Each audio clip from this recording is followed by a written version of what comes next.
하나님께서 오늘 우리에게 주신 말씀은 마태복음 25장 31절에서 46절까지의 말씀입니다. 마태복음 25장 31절에서 46절까지의 말씀을 한 절씩 교독하겠습니다. 인자가 자기 영광으로 모든 천사와 함께 올 때에 자기 영광의 보좌에 앉으리니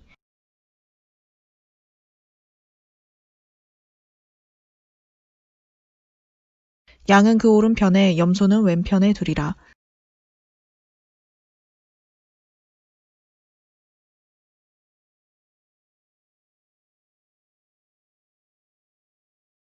내가 줄일 때에 너희가 먹을 것을 주었고 목마를 때에 마시게 하였고 나그네 되었을 때에 영접하였고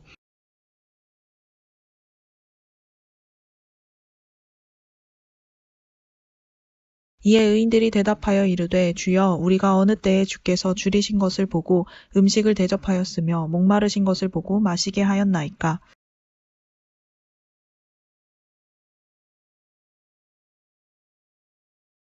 어느 때에 병드신 것이나 옥에 갇히신 것을 보고 가서 배었나이까 하리니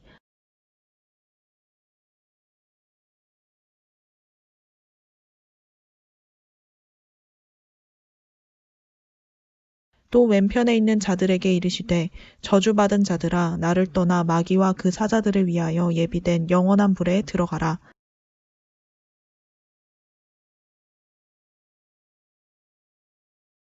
나그네 되었을 때에 영접하지 아니하였고 헐벗었을 때에 옷 입히지 아니하였고 병들었을 때와 옥에 갇혔을 때에 돌보지 아니하였느니라 하시니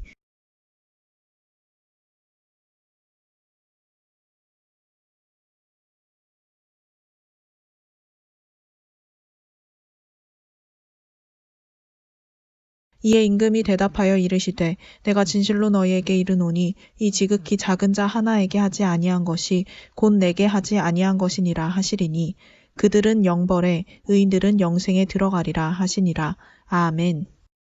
사랑하는 청소년부 여러분, 한 주간 잘 지냈나요?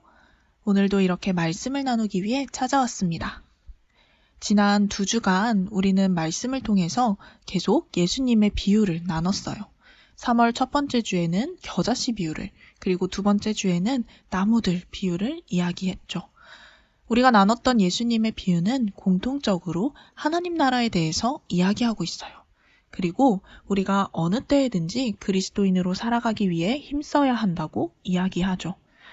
오늘 말씀도 역시 지난 2주간의 말씀과 연결되고 있어요. 하나님 나라, 그리고 그리스도인의 삶에 대한 이야기죠.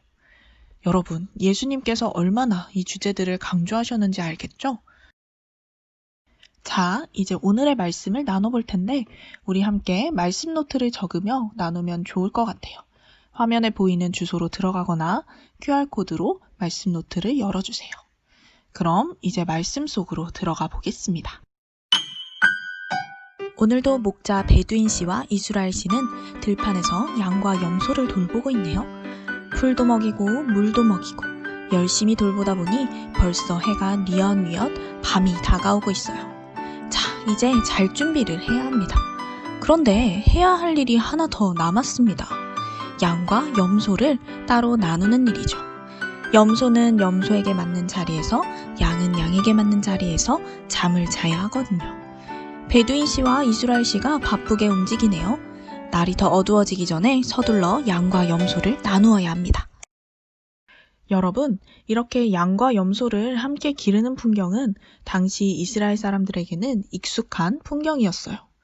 목자들은 양과 염소를 함께 기르다가 상황에 따라, 필요에 따라 이 둘을 나누기도 했죠. 예수님께서는 이렇게 사람들에게 익숙한 모습을 비유로 사용하고 계시죠. 목자가 양과 염소를 나누는 것처럼 이 세상의 마지막 날 다시 오신 예수님께서 모든 사람을 양과 염소같이 구분할 것이라는 말씀이에요. 오늘 읽은 말씀 마태복음 25장 31절에서 33절을 쉬운 성경 버전으로 한번 볼게요. 인자가 모든 천사들과 함께 영광 가운데 다시 와서 영광의 보좌에 앉을 것이다. 그때에 세상 모든 나라가 그 앞에 모일 것이며 목자가 양과 염소를 구분하듯이 인자가 사람을 나눌 것이다. 인자는 자신의 오른쪽에 양을, 왼쪽에 염소를 둘 것이다. 자, 이렇게 세상의 마지막 날 천사들과 함께 나타나서 영광의 자리에 앉으신 예수님은 모든 사람들을 양과 염소같이 나눠서 오른쪽 그리고 왼쪽에 둔다고 하십니다. 예수님께서 오른쪽에 두는 사람들은 어떤 사람들이냐? 바로 영원한 하나님 나라에 거하게 되는 의로운 사람들입니다. 마태복음 25장 34절에 이렇게 나와 있죠.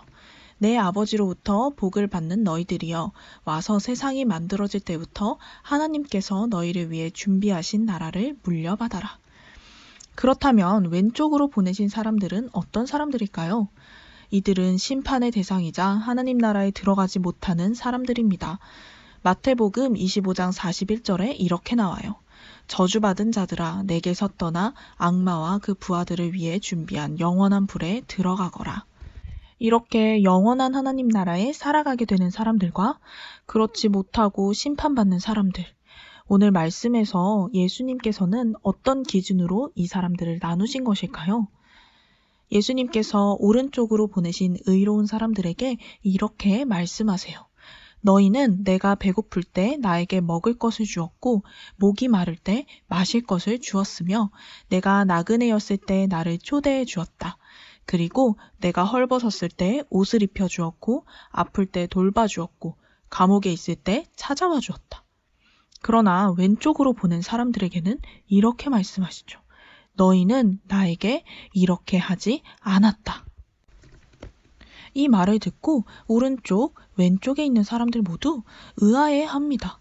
오른쪽에 있는 의인들은 우리가 언제 그렇게 예수님을 돌봤습니까? 라고 말하고 왼쪽에 있는 사람들은 우리가 언제 그렇게 예수님을 돌보지 않았습니까? 라고 이야기하죠. 예수님께서 이 말씀이 무슨 의미인지 분명히 전하세요. 지극히 작은 자 하나에게 한 것이 나에게 한 것과 같다. 그리고 지극히 작은 자 하나에게 하지 않은 것이 바로 나에게 하지 않은 것과 같다. 라고 말이죠. 이 말씀은 그리스도인의 삶을 아주 잘 보여주는 말씀이에요. 지극히 작은 자 하나는 누구를 말하는 걸까요? 배고픈 자, 목마른 자, 나그네, 옷이 없는 자, 감옥에 있는 자라고 말할 수 있는 지극히 작은 자는 누군가의 사랑을 필요로 하는 사람이에요. 사실 우리 모두는 지극히 작은 자 같은 사람이에요. 우리 마음을 가만히 들여다보면 우리 중 그 누구도 사랑 없이 살아갈 수 있는 사람은 없을 거예요. 이렇게 지극히 작은 자인 우리에게 예수님께서는 정말 무한한 사랑을 주셨어요. 예수님께서 주신 이 사랑을 알게 되고 또 깊이 느끼게 되는 사람들은 점점 예수님의 사랑으로 채워지게 돼요. 그리고 조금씩 그 사랑을 나누는 사람이 되는 거예요. 바로 사랑을 나누는 통로가 되는 것이죠. 이 세상의 지극히 작은 자들, 사랑을 필요로 하는 사람들에게 사랑을 나누게 되는 거예요. 이것이 바로 그리스도인의 삶이에요. 예수님께서는 이렇게 살아가는 그리스도인들에게 세상의 마지막 날, 영원한 하나님 나라가 약속되어 있다고 말씀하시는 것이죠. 사랑하는 여러분, 우리의 곁에는 지금도 사랑이 필요한 곳들이 참 많습니다. 그러나 우리는 그 사실을 깨닫지 못해 마음을 닫아버리기도 하고 나와는 상관없는 일이라고 벽을 두를 때도 있죠. 우리가 그 벽을 없애고 마음을 열어서 사랑을 나누며 사는 그리스도인이 되길 소망합니다. 여러분, 오늘 나눈 말씀을 매일 기억하길 바래요. 예수님께서 지극히 작은 자인 우리에게 무한한 사랑을 부어주심을 기억하길 바랍니다. 그리고 그 사랑을 매일 깊이 느끼는 여러분과 제가 되길 바랍니다. 또한 우리가 이 사랑으로 매일 변화되어서 세상을 살피고 이 땅 가운데 사랑을 나누는 사람들이 되길 바랍니다. 받은 사랑을 잘 전하는 사랑의 통로, 참 그리스도인으로 살아가는 여러분과 제가 되길 소망합니다.